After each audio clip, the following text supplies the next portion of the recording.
আল্লাহ সুবহানাহু ওয়া তাআলা কোরআন পাকে বলেছেন, তোমরা নিজেদের মধ্যে কি আমার নিদর্শনগুলো দেখো না? সূরা আল যারিয়াত আয়াত নম্বর 21। এই হৃৎপিণ্ড প্রতি মিনিটে 70 বার ধুকপুক করে, দিনে 1,00,000 বার। আমাদের হৃৎপিণ্ড প্রতিদিন 1,00,000 বার স্পন্দিত হয় ভাই।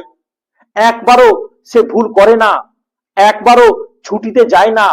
মানুষ ঘুমিয়ে পড়ে, মানুষ ক্লান্ত হয়, মানুষ ভুল করে, কিন্তু হৃৎপিণ্ড ভুল কখনোই করে না, কারণ এটাকে চালান একমাত্র আল্লাহ। রাসূলুল্লাহ সাল্লাল্লাহু আলাইহি সাল্লাম বলেছেন, শরীরের ভিতরে একটি মাংসপিণ্ড আছে, যদি এটা ঠিক থাকে পুরো শরীর ঠিক থাকে, আর যদি এটা নষ্ট হয়ে যায় পুরো শরীর নষ্ট হয়ে যায়। সেটা হলো হৃদয়। সহিহ বুখারীর হাদিস। এই হাদিস শুধু আধ্যাত্মিক অর্থেই নয়, বৈজ্ঞানিকভাবে সত্য। হৃৎপিণ্ডের শক্তি একটি পাম্প, যা অলৌকিক। হৃৎপিণ্ড প্রতি মিনিটে প্রায় 5 থেকে 6 লিটার রক্ত পাম্প করে, একদিনে 7,000 লিটার। কে শেখালো তাকে এই হিসাব?